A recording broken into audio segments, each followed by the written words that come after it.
everybody, welcome back. This is Broken Dice, bringing you another video in my solo wargaming series. This will focus on what's going to take place in campaign turn number 3. At this point, the Romans have captured a couple of provinces, and the new council for the year will be moving more back up the peninsula towards the Pyrenees to try to solidify his hold on his territories and maintain contact with Gaul through the mountain passes. Let's take a little look at where they're going and who they're going to be facing. All right, let's do a little review what's happened up to this point. Okay, the two red lightning bolts are pointing to the two territories that the Romans have already conquered. The red arrow is pointing to the new target for expansion of the Romans, and the three blue arrows are pointing to the tribes that are possible sources of aid for the Laetani, the new victim of Roman conquest. So that will all take place in this phase. We always begin each campaign turn with a diplomatic phase, a diplomacy phase, and so let's get into this, get into that. We'll talk about that right now. Okay, diplomacy phase. If you follow along in each diplomacy phase, the Romans, because they're the invader and their treatment of the Iberian tribes for the most part throughout their 200 plus year conquest of the peninsula was very harsh. They had ever-changing kind of relationships with various tribes. Sometimes the tribes worked with them. Sometimes the tribes were just vehemently opposed to Roman expansion. So that's why I do a random roll for the Romans each campaign turn, and that way you can kind of play into that. Well, they got a really good guy and he's able to either bribe or cajole tribes to not aid other tribes, or he can be just a despot and with a low diplomacy rating and therefore can't get any help, and all the tribes will work together to thwart any advance by the Romans.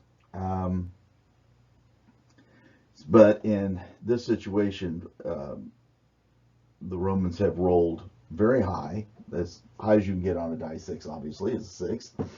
And so with diplomacy, you start with your diplomacy rating. Each side will roll a die 6, add that to their diplomacy rating. That'll give your diplomacy score for that encounter, and that will determine whether the Romans are able to thwart any aid coming to whatever tribe they're trying to subjugate, or fail in that, and that tribe is then able to garner support from the neighboring tribes. But as you can see here on the screen, the Laetani, their intended target, also has a 6 diplomacy rating. Now, a quick review on that is that all the Iberian tribes are already rolled for in their diplomacy. So I did that at the beginning because since Rome is the invader, they are moving into a system that's already been in existence.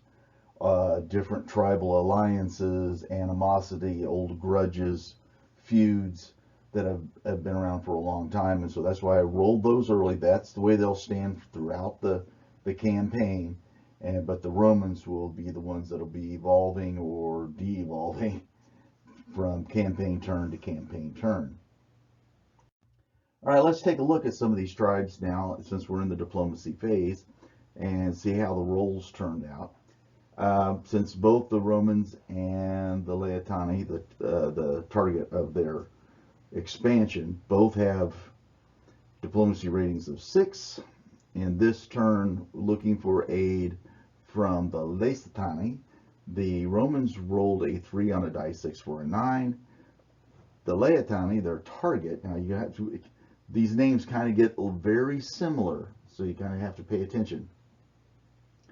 They have a 6, they rolled a 6, so they win the diplomacy roll by 3. So therefore, from this allied tribe now, they can receive 3 units of support. That's going to be significant. And there's different ways that you can play out that support on the table. You can regenerate units that are destroyed on the table, or if you have enough models, you can build an ad hoc sort of division off to the side led by an allied sub-commander, and just having like an extra division on the table. So that's really helpful. So with the next tribe, the Occitani, the Romans rolled a 2 on a die 6 for an 8, and the Laetani rolled a 6 for a total of 12. So now they've maxed out the number of support units, which is 4. I don't allow it to go over that because that's the size of a base division. If you start going over it, and as you can see in this situation with 3 possible allied tribes, and each one of them being able to send aid, the number of units involved in this could be fairly outlandish. As a matter of fact, I don't even think I have a collection big enough to support what would be 12 allied units on the table. I just don't have the models to do that. So I max it out at 12 at 4 per. So normally the rolls are going to be fairly similar. So you're not going to have that much extra on the table or have to recycle that many units. I did a whole video on that when the campaign first started.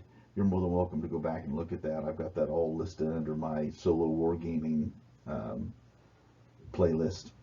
Okay, so now we're up to a total of 7 units for the Laetani to get aid from. So the Romans are going to have a real tough nut to crack in taking on this tribe, because not only will they have their units, they have possible allies coming in, and we have one more tribe to roll for. All right, here we have the Romans rolling a 5 this time for a total of 11. Now this is for the Indigetes, and then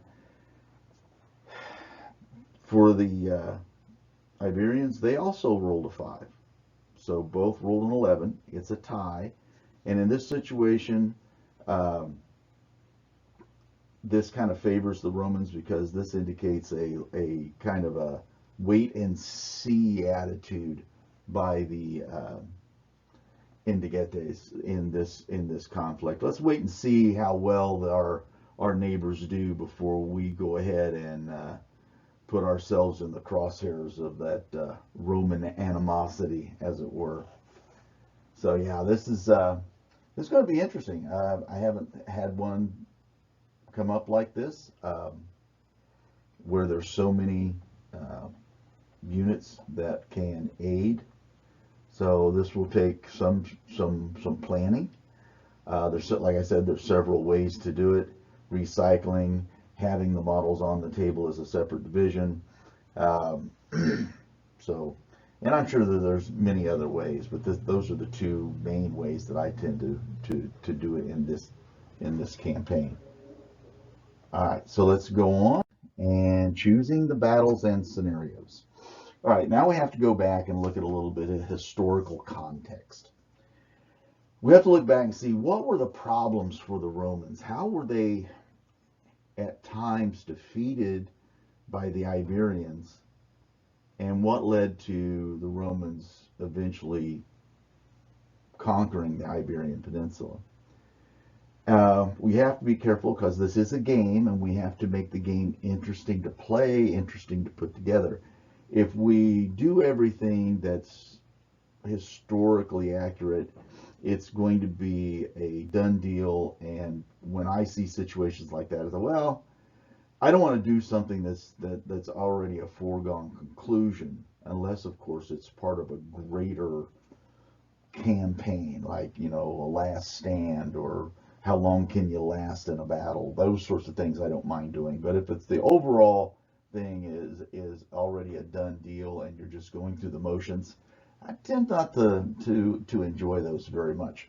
So since this is a solo wargaming project, I'm going to do it the way I want to. So what led to a lot of the Roman defeats in Iberia that they did suffer was poor leadership and having a great deal of supply problems. Trying to feed an army on the move and on the march, all living off the land, is very difficult. And having an elusive enemy that can fade away whenever it wants to, you know, form up someplace else, hit, run, hide, you know. What was that line from Brave? Hurt, run, hide, the Highland way? Well, the Iberian way here. Lots of ambushes, lots of maneuver, trying to wear down the forces of the Romans before they did try to overwhelm them with superior numbers instead of tactical expertise, let's say. And there were several instances throughout this conquest of the Iberian Peninsula that the Romans really had some embarrassing excuse me, losses to the Iberian tribesmen. So since we're going to use supply and leadership as two kind of what's the word I want to use? Variables in the game. Let's see how we want to link them to the rule set that we're using. All right. Those of you that have been following along know I'm going to be using Hail Caesar, and since I just got the second edition, that will be guiding me through this as well.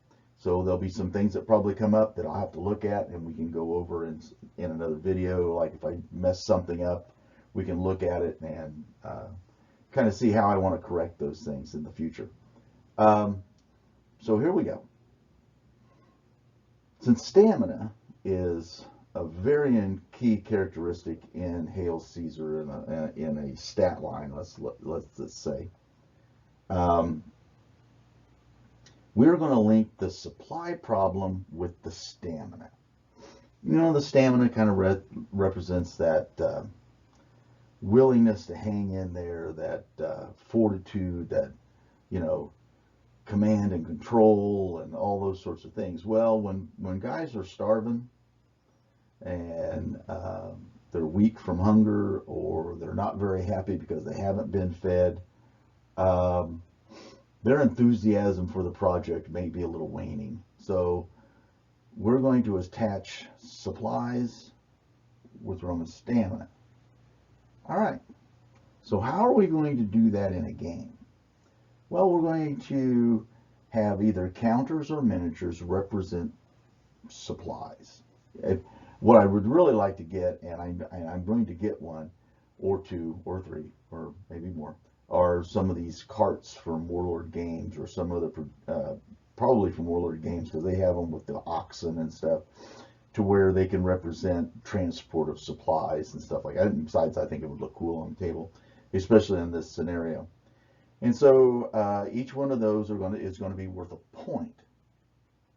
And so for every one of those that they deprived the Romans of during an ambush or during some sort of raid or something like that, the stamina for a Roman unit is going to be a single unit, not the entire division, but depending on how many. So if say they deprive the Romans of, say, 4 points of supplies, then 4 units will suffer a -1 to their stamina.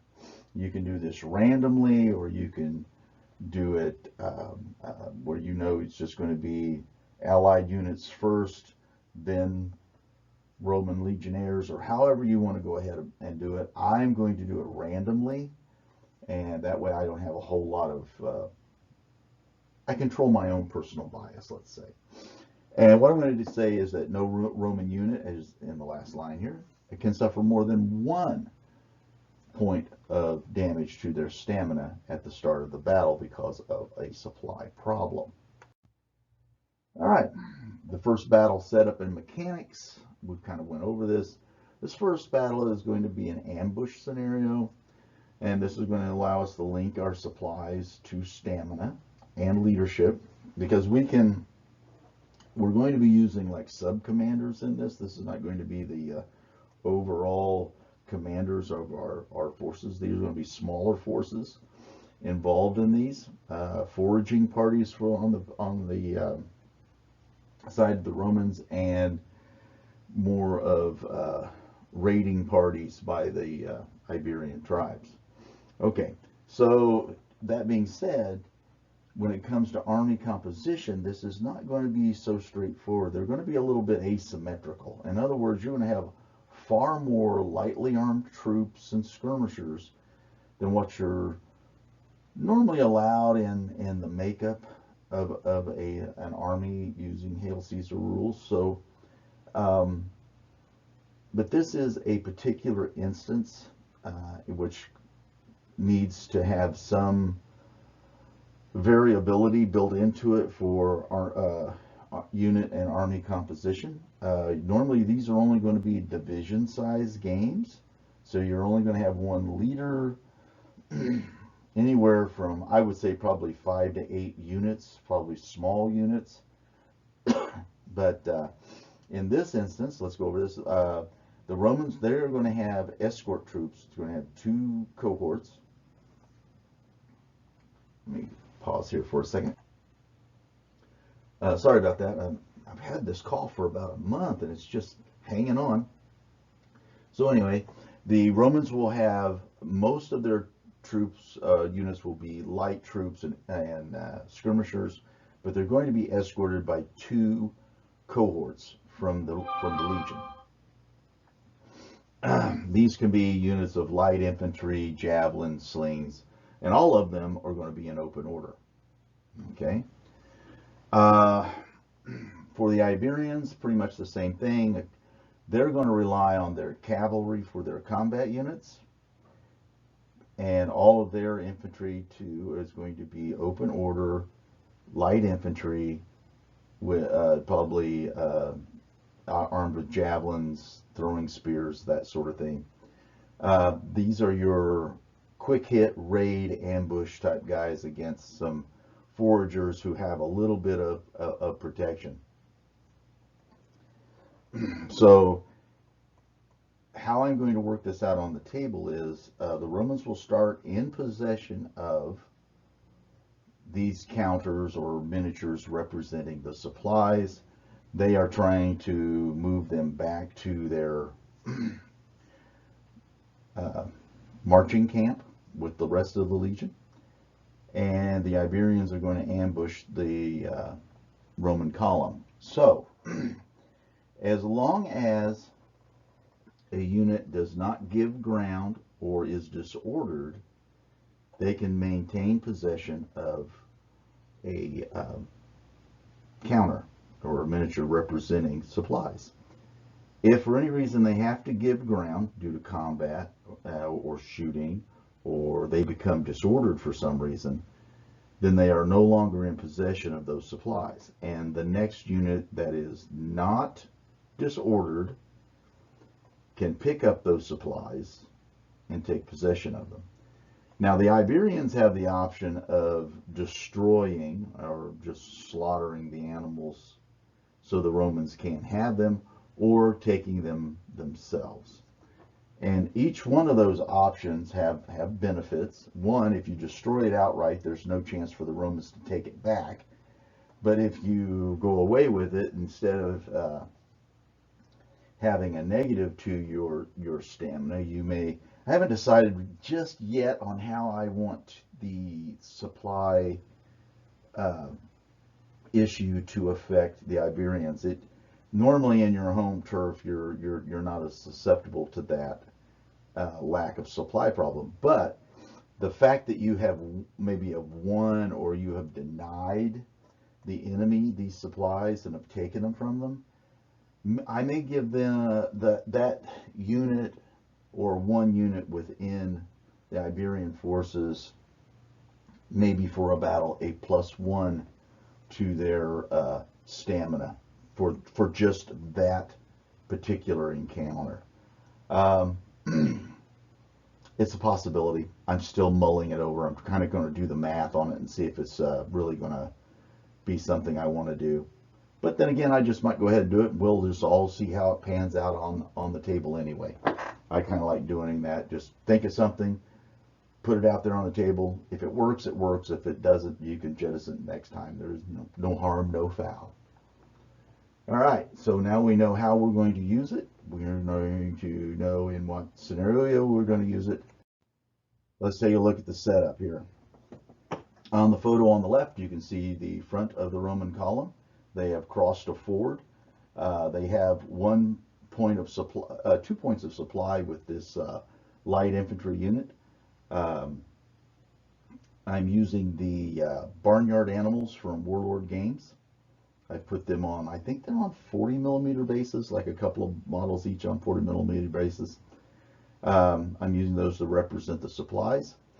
And as long as this unit maintains the possession of them, and at the end of the game, or if they are able to move off the end of the table towards assistance coming the other way, then the Romans are able to have those supplies and don't take a negative.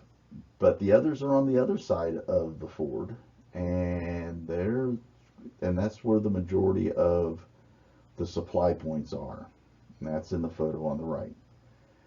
So we'll see. We'll see how this ambush battle pans out. You see the river there. The Iberians are to the top of the photos. You can see them aligned along a ridge line behind some trees, ready to launch their ambush. So this is the first game of campaign turn number 3, and I hope everybody enjoys it. I enjoy doing these things. If you like it, give me a like. If you got a comment, leave it down below. Start a conversation, ask questions. Why do you do this? If if you like this sort of thing,